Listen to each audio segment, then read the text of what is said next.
વ્હિટેકરની 5 સૃષ્ટિ વર્ગીકરણ પદ્ધતિમાં પાંચમી સૃષ્ટિ એટલે પ્રાણી સૃષ્ટિ. પ્રાણી સૃષ્ટિ વિશે આપણે આ ચેપ્ટરમાં આખો અભ્યાસ વિસ્તૃત કરવાનો છે.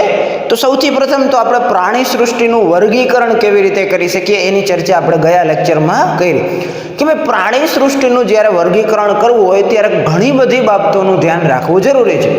કારણ કે પ્રાણી સૃષ્ટિમાં બહુકોષીય સજીવો છે બધા, પણ વૈવિધ્યપૂર્ણ સજીવો છે. દાખલા તરીકે સછિદ્ર સમુદાયના વાદળી જેવા પ્રાણીઓની તુલના જ્યારે આપણે મેરુદંડી સમુદાયમાં મનુષ્ય જેવા પ્રાણીઓ સાથે કરીએ તો ઘણી બધી બાબતોમાં ભિન્નતા જોવા મળે છે.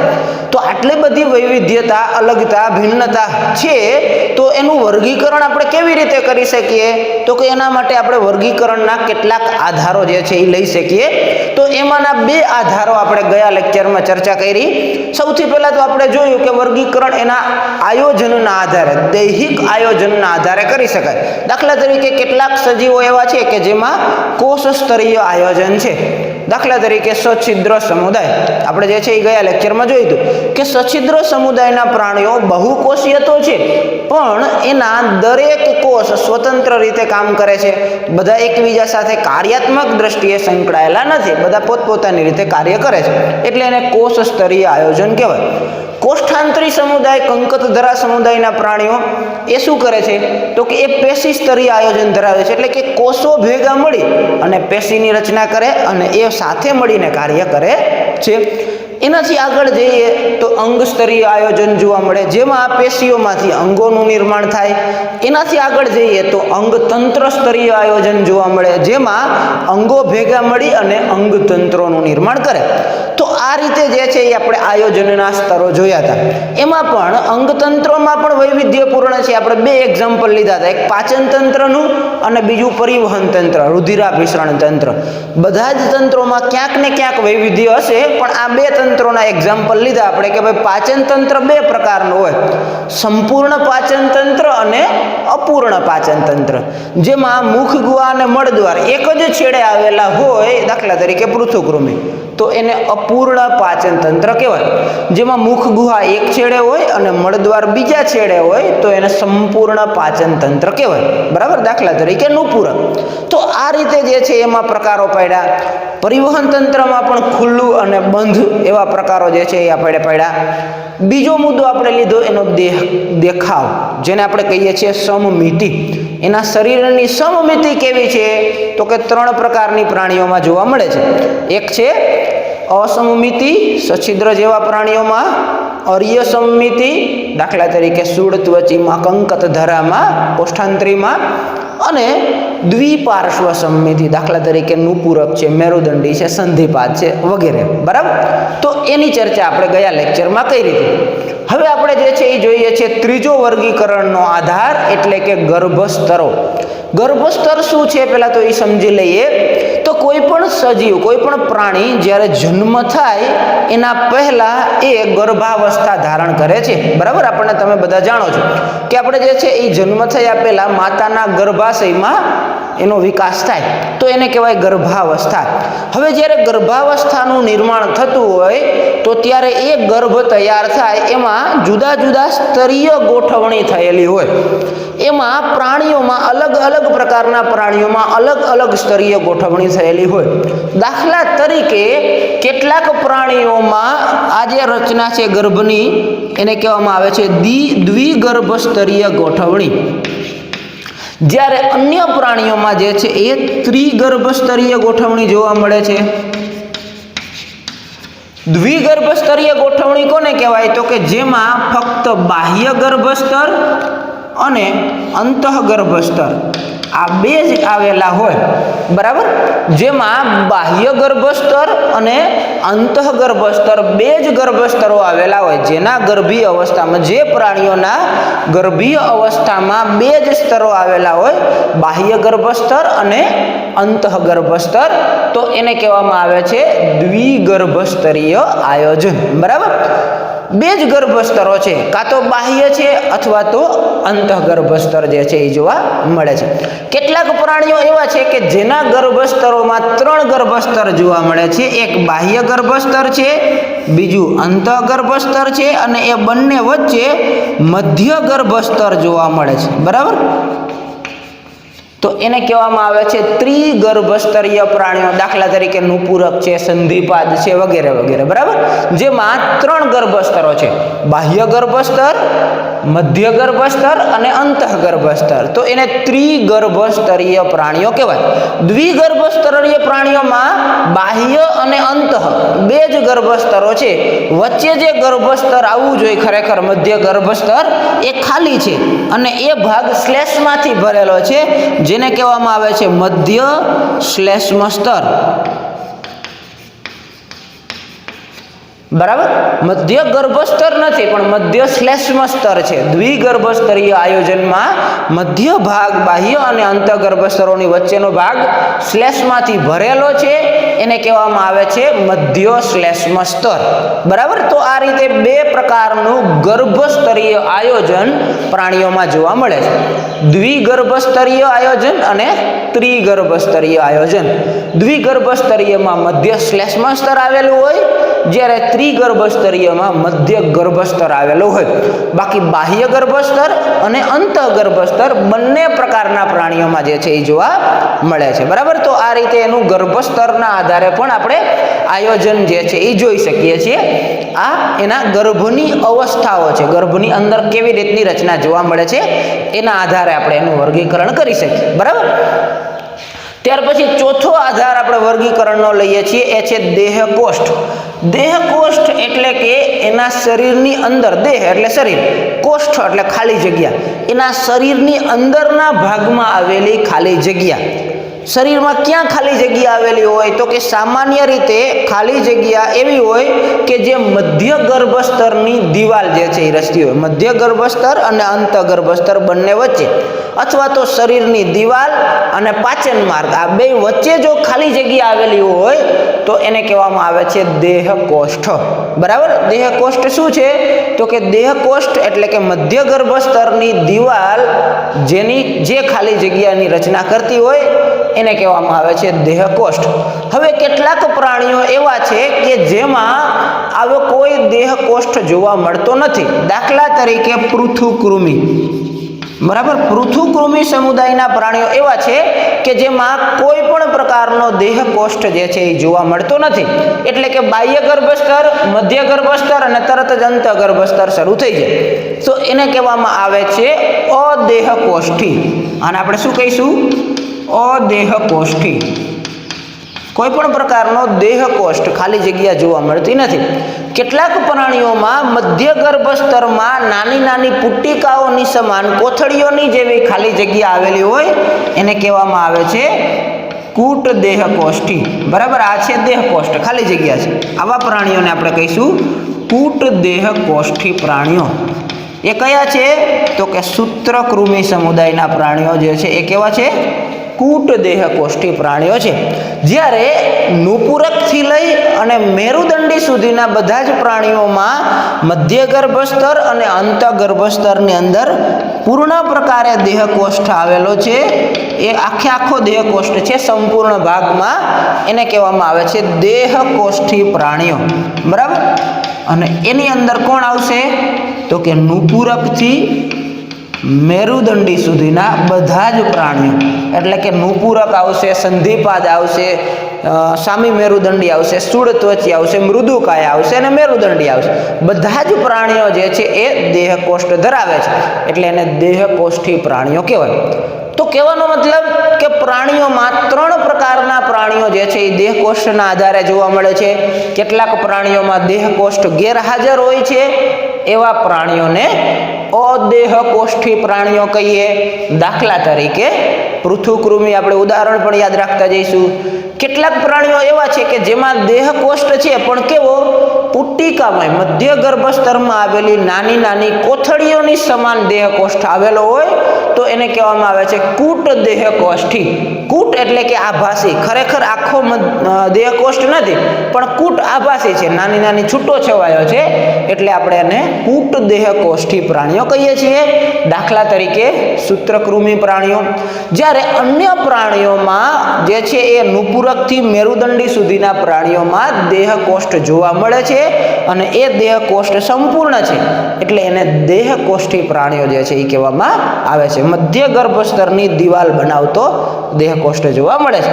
આ મધ્ય ગર્ભસ્તર છે, આ બાહ્ય ગર્ભસ્તર છે અને આ અંત ગર્ભસ્તર છે. તો મધ્ય ગર્ભસ્તર અને અંત ગર્ભસ્તરની વચ્ચે ખાલી જગ્યા દેહકોષ્ઠ છે એટલે એને આપણે દેહકોષ્ઠી પ્રાણીઓ કહીએ છીએ. તો આ રીતે જે છે એ પ્રાણીઓના વર્ગીકરણના આપણે આધારો જોઈ શકીએ છીએ. ત્યાર પછી પ્રાણીઓના વર્ગીકરણનો આધાર જે છે એ છે ખંડતાને આધારે અને મેરુદંડના આધારે. તો એના પર આધારે પણ આપણે જે છે એ પ્રકારો પાડી શકીએ.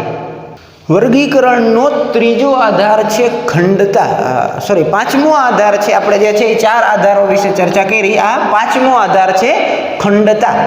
હવે ખંડતા શું છે? તો કે કેટલાક પ્રાણીઓમાં એના જે દેહ જે છે એને આપણે જોઈએ તો બહારના ભાગથી અને અંદરથી પણ એનું શરીર જુદા જુદા ખંડોમાં વહેંચાયેલું જોવા મળે છે. બરાબર, એમાં આપણને અલગ અલગ ખંડો જોવા મળે છે. આવા ખંડોને ખંડતા ધરાવતા પ્રાણીઓ કહેવામાં આવે છે. અને આ જો ખંડો એક સરખા હોય તો એને કહેવામાં આવે છે સમખંડીય ખંડતા. તમે બધાએ અળસિયા જે છે એ જોયા છે. બરાબર, એક ઉદાહરણ તમને આપું એટલે સરળતાથી સમજાઈ જાય. અળસિયાના શરીરને તમે જુઓ તો અળસિયાનું શરીર 100 થી 120 જેવા ખંડોમાં નાના નાના વિભાજિત થયેલું હોય. બહારથી આપણે જે છે એ જોઈએ તો પણ જે છે એ ધ્યાનમાં આવે. આવા ખંડોને સમખંડીય ખંડતા ધરાવતા પ્રાણીઓ કહેવાય. જે પ્રાણીઓમાં આવા ખંડો જોવા મળતા હોય, અળસિયા છે, જળો છે વગેરે, બરાબર, રેતી કીડો છે વગેરેમાં શું જોવા મળે છે? તો કે સમખંડીય ખંડતા ધરાવતા પ્રાણીઓ જોવા મળે છે. એના શરીર બહારથી અને અંદરથી જુદા જુદા ખંડોમાં વિભાજિત થયેલું છે એટલે એને ખંડતા ધરાવતા પ્રાણીઓ કહીએ છીએ. ત્યાર પછી વર્ગીકરણનો આધાર છે એ છે મેરુદંડ. કેટલાક પ્રાણીઓમાં મધ્ય ગર્ભસ્તરમાંથી, જે આપણે જુદા જુદા 3 ગર્ભસ્તરોની આપણે ચર્ચા કરી, એમાં જે ત્રિગર્ભસ્તરીય પ્રાણીઓ છે એમાં કેટલાક પ્રાણીઓમાં જે મધ્ય ગર્ભસ્તર છે એમાંથી પૃષ્ઠ બાજુએ, શરીરની પૃષ્ઠ બાજુ, એટલે આપણા શરીરની આ પાછળનો ભાગ છે એને પૃષ્ઠ કહેવાય. પૃષ્ઠ બાજુએ એક લાંબા દંડ જેવી રચના થયેલી હોય, લાંબી લાકડી જેવી રચના થયેલી હોય, એને કહેવામાં આવે છે મેરુદંડ. બરાબર, કેટલાક પ્રાણીઓમાં શરીરના મધ્ય ગર્ભસ્તરમાંથી પૃષ્ઠ બાજુએ એક લાંબો દંડ જેવી રચના આવેલી હોય. આવો દંડ જેમાં હાજર હોય એવા પ્રાણીઓને મેરુદંડી પ્રાણીઓ કહેવાય અને આવો દંડ જેમાં ગેરહાજર હોય એને અમેરુદંડી પ્રાણીઓ કહેવાય. બરાબર, દાખલા તરીકે મનુષ્ય છે તો મનુષ્યમાં આ મેરુદંડ આવેલો છે. પક્ષીઓ છે તો એમાં મેરુદંડ આવેલો છે. સાપ છે તો એમાં મેરુદંડ આવેલો છે. તો આ બધા જ પ્રાણીઓને આપણે શેમાં લઈશું? મેરુદંડી પ્રાણીઓમાં લઈશું.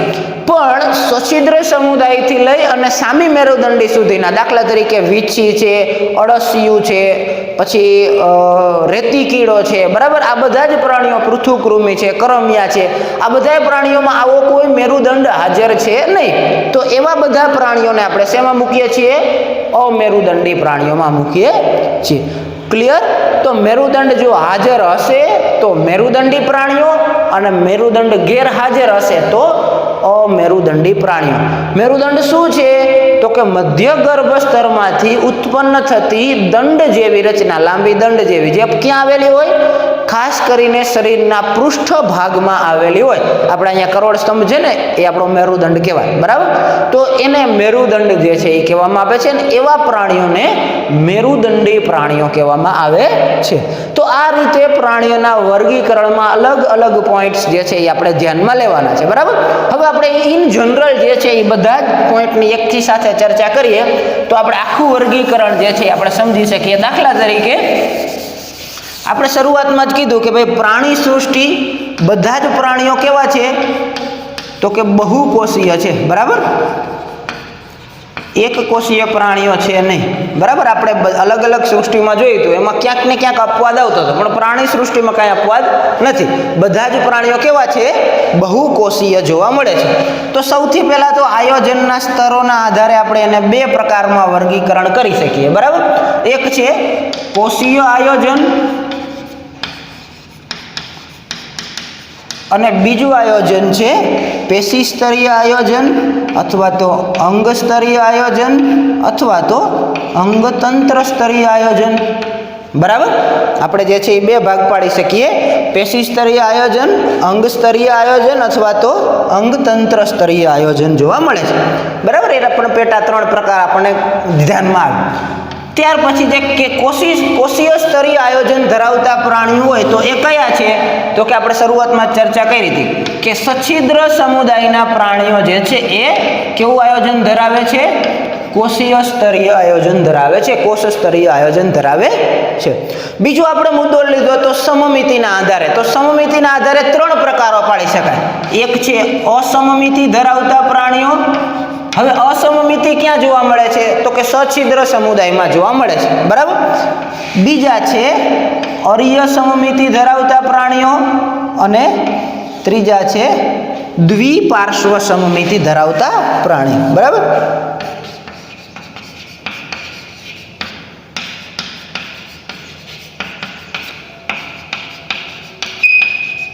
તો એમાંથી અસમમિતિ ધરાવતા પ્રાણીઓ સછિદ્ર સમુદાય જોવા મળે છે. અરીય સમમિતિ ધરાવતા પ્રાણીઓમાં બે સમુદાય આપણને જોવા મળે છે. એક છે કોષ્ઠાંત્રી અને બીજો છે કંકતધરા. અને દ્વિપાર્શ્વ સમમિતિ ધરાવતા પ્રાણીઓ ઘણા બધા છે. દાખલા તરીકે આપણે લીધું હતું કે પૃથુકૃમિથી લઈ અને મેરુદંડી સુધીના પ્રાણીઓ. એમાં એક અપવાદ છે, સુડત્વચી એક અરીય સમમિતિ ધરાવે છે. એ તમને હું આગળ કહીશ, બરાબર. ત્યાર પછી આપણે ત્રીજો મુદ્દો ધ્યાનમાં લીધો તો ગર્ભસ્તરોને આધારે. તો જે કોષ્ઠાંતરી સમુદાય છે અને કંકતધરા છે એ કેવા છે? દ્વિગર્ભસ્તરીય જે છે એ જોવા મળે છે. અને દ્વિપાર્શ્વ સમમિતિ ધરાવતા બધા જ પ્રાણીઓ કેવા છે? ત્રિગર્ભસ્તરીય જોવા મળે છે, બરાબર. ક્લિયર? આટલું ખાલી કોષ્ઠાંતરી અને કંકતધરા બે જે છે એ દ્વિગર્ભસ્તરીય છે. પૃથુકૃમિથી લઈ અને મેરુદંડી સુધીના બધા જ પ્રાણીઓ કેવા છે? એટલે કે દ્વિપાર્શ્વ સમમિતિ ધરાવતા અરીય સમમિતિ અપવાદ રૂપે એક છે. બધા જ જે છે એ ત્રિગર્ભસ્તરીય પ્રાણીઓ જોવા મળે છે. ત્યાર પછી આપણે દેહકોષ્ઠના આધારે પ્રકારો પાડ્યા હતા. તો દેહકોષ્ઠ તો ફક્ત ત્રિગર્ભસ્તરીય પ્રાણીઓમાં પ્રકાર પડે, દ્વિગર્ભસ્તરીયમાં દેહકોષ્ઠ હોય નહીં. ત્રિગર્ભસ્તરીયમાં કેટલાક અદેહકોષ્ઠી હોય, કેટલાક કૂટ દેહકોષ્ઠી હોય અને કેટલાક દેહકોષ્ઠી પ્રાણીઓ હોય, બરાબર. અદેહકોષ્ઠી પ્રાણીઓમાં જે છે એ કનો સમાવેશ થાય? તો આપણે ત્યારે ચર્ચા કરી હતી, ઉદાહરણ લીધું હતું પૃથુકૃમિ, કે જેમાં દેહકોષ્ઠ ગેરહાજર જોવા મળે છે. કૂટ દેહકોષ્ઠીમાં કયા? તો કે સૂત્રકૃમિ, જેમાં દેહકોષ્ઠ હાજર છે પણ કેવો? નાની નાની કોથળીઓ સ્વરૂપે મધ્ય ગર્ભસ્તરમાં છૂટો છવાયો હાજર હોય. અને દેહકોષ્ઠી પ્રાણીઓમાં સંધિપાદ સમુદાયથી લઈ સંધિપાદ, નુપુરક, સુડત્વચી, મૃદુકાય, સામી મેરુદંડી અને મેરુદંડી, આ બધા જ સમુદાયો જે છે એ કેવા છે? દેહકોષ્ઠ ધરાવતા પ્રાણીઓ છે. તો આ રીતે પ્રાણી સૃષ્ટિનું આપણે સ્ટેપ બાય સ્ટેપ જે છે એ વર્ગીકરણ કરી શકીએ છીએ. પહેલા તો બધા જ પ્રાણીઓ બહુકોષીય છે. કોષીય આયોજન, પેશી સ્તરીય આયોજન અથવા તો અંગ સ્તરીય આયોજનના આધારે પણ એના પ્રકાર પડી શકાય. આમાંથી કોષ્ઠાંતરી અને કંકતધરા કોષીય સ્તરીય આયોજન ધરાવે છે, પેશી સ્તરીય આયોજન ધરાવે છે. કોષ સ્તરીય તો સછિદ્ર છે જ, આ બંને પેશી સ્તરીય છે. પછી અંગ સ્તરીય આયોજન પૃથુકૃમિમાં જોવા મળે છે અને અંગતંત્ર સ્તરીય આયોજન સૂત્રકૃમિથી મેરુદંડી સુધીમાં જોવા મળે છે, બરાબર. આપણે આને ત્રણેયને ભેગા લીધા છે. એના પણ આપણે સ્ટેપ બાય સ્ટેપ કરી શકીએ. આ બંને પેશી સ્તરીય આયોજન, આ અંગ સ્તરીય આયોજન અને આ બધા જ અંગતંત્ર સ્તરીય આયોજન ધરાવે છે. સમમિતિના આધારે 3 પ્રકારો. અસમમિતિ જે છે એ સછિદ્ર સમુદાયમાં જોવા મળે. અર્ય સમમિતિ છે એ કોષ્ઠાંતરી અને કંકતધરા સમુદાયમાં જોવા મળે. અપવાદ રૂપે સુડત્વચી પ્રાણીઓ પણ અર્ય સમમિતિ ધરાવે છે. ભલે એને આપણે દ્વિપાર્શ્વમાં લખ્યા છે, બરાબર, એ આપણે આગળના વર્ગીકરણ માટે લખ્યા છે. ખરેખર સુડત્વચી સમુદાય અર્ય સમમિતિ ધરાવે છે. એટલે સમમિતિના આધારે વર્ગીકરણ કરવું હોય તો સુડત્વચી સમુદાયને આગળ લઈ લેવાના, બરાબર. ખાલી એટલાને અપવાદ રૂપે આપણે યાદ રાખશું, કૌંસમાં લખી નાખશું એટલે આપણને ધ્યાનમાં રહે, બરાબર. ગર્ભસ્તરોના આધારે 2 પ્રકાર. દ્વિગર્ભસ્તરીય પ્રાણીઓ કોષ્ઠાંતરી અને કંકતધરા છે, જ્યારે ત્રિગર્ભસ્તરીય પ્રાણીઓમાં પૃથુકૃમિથી લઈ અને મેરુદંડી સુધીના બધા છે. અદેહકોષ્ઠી જે છે એ જેમાં દેહકોષ્ઠ ગેરહાજર છે એવા પ્રાણીઓ પૃથુકૃમિ છે. કૂટદેહકોષ્ઠી જેમાં દેહકોષ્ઠ છે પણ છૂટો છવાયો કોથળીઓ સ્વરૂપે છે એવા છે સૂત્રકૃમિ.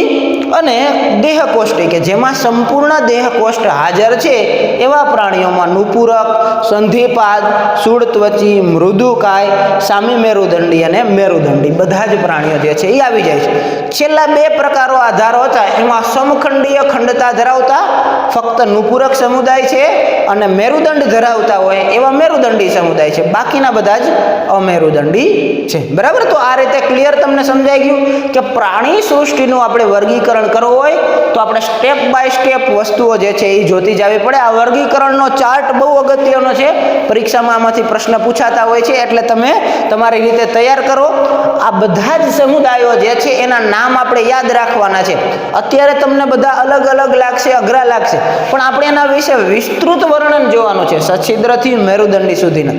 એટલે તમને ઓટોમેટિક આ બધા જ નામો યાદ રહી જવાના છે. અત્યારે એમ લાગશે કે કયો સમુદાય ક્યાં આવશે, કોષ્ઠાંતરી કેમાં આવશે, સમમિતિ અર્ય હશે કે કઈ હશે. પ્રશ્ન પૂછે ભાઈ કે ભાઈ અર્ય સમમિતિ ધરાવતા પ્રાણીઓ તો કોષ્ઠાંતરી, કંકતધરા શું કહેવા માંગે, ખબર નથી પડતી. આવું કન્ફ્યુઝન તમારા મનમાં થાય, પણ જેમ જેમ આપણે વિસ્તૃત વર્ણન જોતા જઈશું એમ એમ તમને એ બધી જ વસ્તુઓ યાદ રહેતી જશે, બરાબર. એટલે અત્યારથી કોઈ ચિંતા કરતા નહીં કે આ યાદ નથી રહેતું, ગોટે ચડી જાય છે, ભૂલાઈ જાય છે, એકબીજામાં મિક્સ થઈ જાય છે વર્ગીકરણ.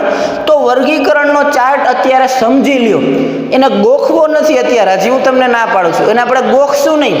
જેમ જેમ આપણે એનું વર્ણન એક એકનું જોતા જઈશું એમ એમ એ જ બધી વસ્તુઓ તમને યાદ રહી જશે, ઓટોમેટિક યાદ રહી જશે.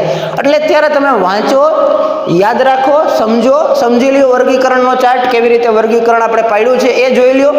પછી આપણે એના વિશે આપણે વિસ્તૃત જોઈશું. ઉદાહરણ તમે અત્યારે ગોખતા નહીં ગોખો તો પણ ચાલશે. જેમ જેમ આપણે એના વિશે જોતા જઈશું એમ એમ એ બધી જ વસ્તુ આપણા મગજમાં ફિટ બેસતી જશે. પછી આપણે પાઠ પૂરો થાય એટલે ઓટોમેટિક આ ચાર્ટ તમને મગજમાં ક્લિયર થઈ જશે, બરાબર. તો એ રીતે પ્રાણી સૃષ્ટિના વર્ગીકરણના આધારોની આપણે ચર્ચા કરી. નેક્સ્ટ લેક્ચરથી આપણે દરેક પ્રાણી સૃષ્ટિનો વિસ્તૃત અભ્યાસ કરશું સમુદાયનો. પહેલા સછિદ્રથી શરૂઆત કરશું, છેલ્લે મેરુદંડી સમુદાય સુધી આપણે એક સ્ટેપ બાય સ્ટેપ એક એક સમુદાય વિશે વિસ્તૃત વર્ણન સમજતા જઈશું, બરાબર.